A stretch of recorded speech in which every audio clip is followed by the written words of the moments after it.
Inaasahang haharap si dismissed Banban Mayor Alice Guo sa pagdinig ng Senado sa Lunes matapos aprobahan ng Korte sa Tarlac ang hiling ni Senadora Riza Ontiveros. Sa PNP Custodial Center, mananatili ngayon si Guo habang dinidinig ng Tarlac Regional Trial Court ang kasong graft and corruption laban sa kanya. May report si Joseph Moro. Paglabag pa lamang ng Pilipinas pasado 1:00 ng madaling araw, sinilbihan na agad ng arrest warrant sa dismissed Mayor Alice Guo para sa kasong graft and corruption na inilabas ng korte sa Tarlac. Maging ang Bureau of Immigration isinilbi ang mission order laban kay Guo na naharap sa immigration violations. You have the right to remain silent. Anything you say can and will be held against you in a court of law. Sumailalim si Guo sa documentation, booking procedure at medical examination. Dinala siya sa PNP Custodial Center. Nakasuot na ng orange na t-shirt na may sulat na CIDG detainee si Guo nang iharap sa media. Ang kanyang nakapost na mga kamay nakatakip ng puting tela. Mailapat na katalikod si Guo sa halos kabuuan ng presscon. Sa isang punto, kinausap pa siya ni Abalos para humarap sa mga kamera. Kino-confirm ko po ang lahat po na sinabi po ni Secretary na meron po akong death threats po at humingi po ako ng tulong po sa kanila at masaya din po ako na nakita ko po sila. I feel safe po. Maraming salamat po. Sa PNP Custodial Center, nananatili si Guo alinsunod sa commitment order ng Korte sa Tarlac kung saan naharap siya sa kasong paglabag sa Anti-Graft and Corrupt Practices Act. Mula Camp Crame, iniharap ang dating alkalde sa Tarlac Regional Trial Court Branch 109.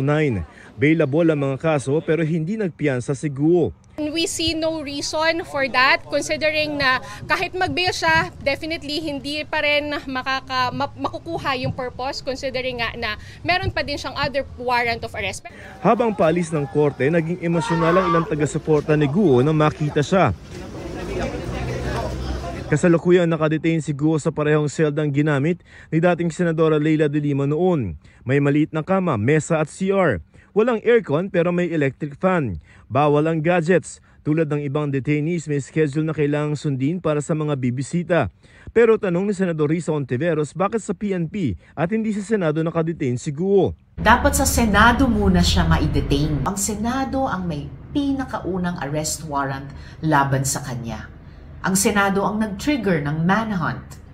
Senate warrant ang bitbit ng ating law enforcers sa Jakarta. Yung warrant of arrest na inisyu po ng RTC Kapas po takes precedence over the arrest warrant issued by the Senate po. Tanong pa ni Ontiveros, sinadya ba ng DILG na maghain ng mahinang kaso para makuha nitong kustodiya ni Guo?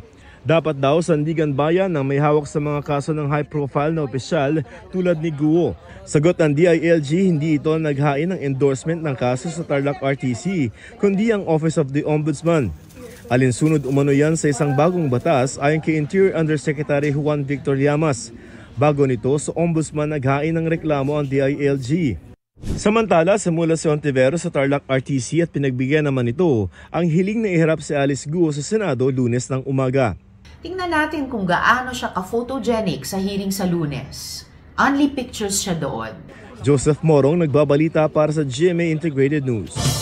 Inappropriate o wala raw sa lugar ang pagsiselfie ng ilang sumundo kay dating Mayor Alice Guo sa Indonesia kaya pinagpapaliwanag sila ng DOJ. Hindi naman ito minasama ni Pangulong Bongbong Marcos. May report si Oscar Oida.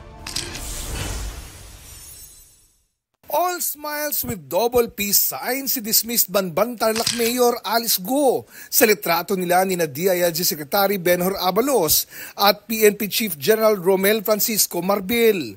Sa kuha naman ng aming kamera, kumindat pa siya nang makitang binivideoan siya. Pangiti-ngiti at papikit-pikit din siya tuwing tumatangging sumagot sa ilang tanong ng media. Hindi po muna ako magpapa-interview po. Kahit yun lang. Pino na naman ang selfie ng ilang tauhan ng NBI at Bureau of Immigration kay Guo. Matapos niyang makipagtaguan sa batas, ginawa namang fan meet nitong si Alice Guo ang pagka-aresto niya. Kulang na lang red carpet. Ang inasal lang ilang sumundo kay Guo, inappropriate ayon sa DOJ. Inisyuan sila ng show cause order para magpaliwanag. Humingi naman ng pasensya ang hepe ng NBI. Pero hindi daw niya masisisi ang mga tauhan na natuwa sa ibinunga ng ilang linggo nilang paghahanap kay Guo. Patawarin nyo kami, pasensya na, hindi dapat ganun. They will be reprimanded. Wala kayong utos sa ating mga otoridad pag ganyan ang sitwasyon na may hinuhuli, magpapaselfie ho, Ma'am Dana? Well, yung standard procedures po natin, yun po ang in place natin. Okay. Doon po sa mga tauhan natin. Ipinagkibit balikat ni Pangulong Marcos ang issue sa selfie. Part of the new culture now na nagpapakuhalaga ng kahit ano.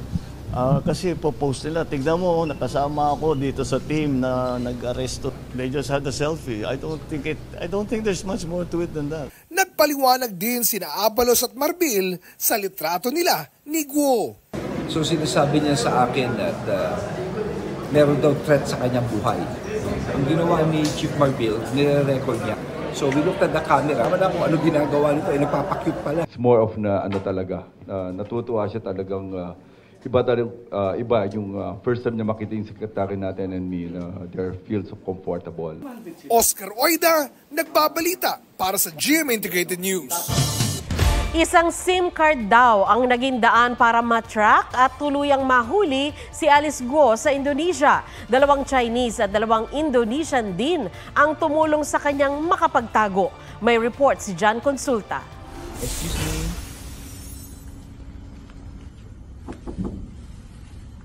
me. Guardia ng townhouse ang makikitang kumakatok sa pintuan ng unit na ito habang nakatago sa gilid ang Indonesian police. Hi. I'm Interpol. Hey, Alice. What happened? Nothing happened. You just follow us, okay? Okay, let me change. Ito ang aktwal na video ng pag-aresto kay Guo sa Tangerang City sa Indonesia. Membro ng Indonesian Police ang nanguna sa operasyon. Inabutan nila si Guo na nakapantulog pa. Ayon sa Bureau of Immigration, ang naging susi ng Indonesian Police sa paghuli sa alkalde ang nakuhang trace ng SIM card ng Indonesian Police sa isa sa mga hotel na tinuluyan ni Guo. May 3 siyang cellphone number na nakuha at may isang active na number at doon na na-track yung kanyang location. Ayon sa BI, isang babaeng monk o mongha ang may-ari ng apartment na tinuluyan ni Guo. Nakilala lang daw ni Guo sa isang mall na kanyang pinakiusapan, diskarte na kanyang ginawa para di siya masundan. Natuklasan din ng mga otoridad na 4 na tao ang tumulong kay Alice para makapagtago sa Indonesia, mga Chinese at Indonesian. Naging malaking tulong sa amin nung na-identify namin yung mga locals na local contacts na dito at may Chinese din na kasama. Siya yung nagpo-provide ng logistics na dito, pati yung sa mga hotels at yung mga locals na contacts nila, sila yung ginagamit nila na pangalan sa mga hotel na tinutuluyan niya. John Consulta, nagbabalita para sa GMA Integrated News. Diretso sa pagpasok, sina Senador Bato de la Rosa, Senador Robin Padilla, at abogado ng Kingdom of Jesus Christ sa basement ng Jose Maria College sa loob ng KOJC compound. Wala nang nakaharang na pulis, pati ang sinasabing hukay na gawa umano ng PNP. Sa paniniwalang nasa ilalim ito ng tambak ng mga kahoy, inalis ang mga ito pero wala pa rin nakitang hukay. Tila na iba naman ang kulay sa dating pwesto ng mga kahoy. Kaya nang kudkurin na lamang bagong semento ito. Gamit ang ultrasonic concrete testing equipment. Ito siya, confirm talaga na fresh poured concrete. So 1 to 2 days old siya. May bakal pang hindi nakakapit sa semento at kulay lupang itinambak na posibleng ang dating hinukay ay ibinalik lang bago muling binuhusan ng semento. According to KOJC, wala naman silang ginawang butas dito before the police took over. So there's really a big possibility na binutasan talaga nila yan kasi fresh man ng concrete. Sa iba pang bahagi ng basement, may bagong tapal na butas. May mga sako ng semento. At sa quarters, may bagong semento sa pader na tinakpan lang ng kahoy. Overwhelmingly proves that they have been illegally conducting tunneling activities here. May tinignan ding umano'y ginawang mga butas sa katedral. Pinasok din ang tinawag ng PNP na sikretong lagusan na nagdurugtong daw sa katedral at sa isang kwarto ni Pastor Apollo Kibuloy. Hindi naman secret, daanan lang talaga yon from the holding room of Pastor Apollo si Kibuloy doon sa kabila at saka may room siya doon. Wala pong secret po doon. Sumama rin sa inspeksyon sa hangar at scanner ng KOJC si Senador Go. Umaasa ang KOJC Legal Counsel na aalis na ang mga pulis matapos ang 14 na araw na pananatili sa KOJC compound. Pero sabi ni PNP Region 11 Director, Police Brigadier General Nicolas Torre III, magpapatuloy ang kanilang operasyon sa KOJC.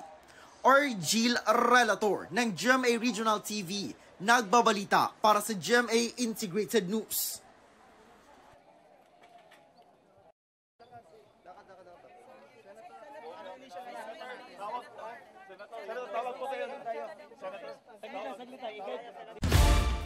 Dumanas ng matinding pahirap ang 2 aso't kinatay sa La Trinidad, Benguet. Sa kuha ng isang concerned citizen, makikitang hindi mapakali ang nakataling puting aso. Katabi lang nito ang isa pang itim na asong wala ng buhay at hinampas pa rin. Hindi na nakunan ang sumunod na nangyari pero kinatay rin daw ang puting aso. Madalas daw na nagkakatay ng aso sa lugar para gawing pulutan. Nai-report na ito sa mga otoridad. Kinunda na ito ng isang animal group na desididong magsampa ng reklamo laban sa mga sangkot.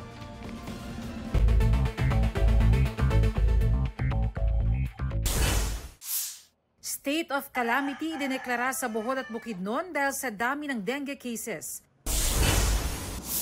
Dry run para sa 100% na RFID implementation sa Cavitex sisimulan sa September 14. Pilipinas nanguna sa domestic tourism sa Southeast Asia.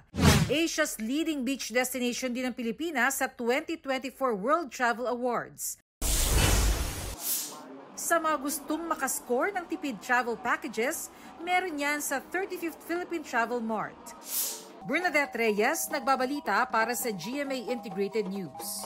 10 researchers at scientists ang paparangalan sa 73rd Annual Convention ng Philippine Association for the Advancement of Science and Technology sa Lunes. Yan ay para sa kanilang kontribusyon sa science and technology pati sa kalusugan.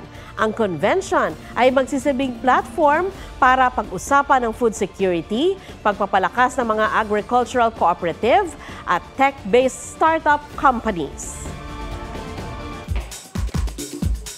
Tungkol sa Young Love, ang bagong single ni Jillian Ward.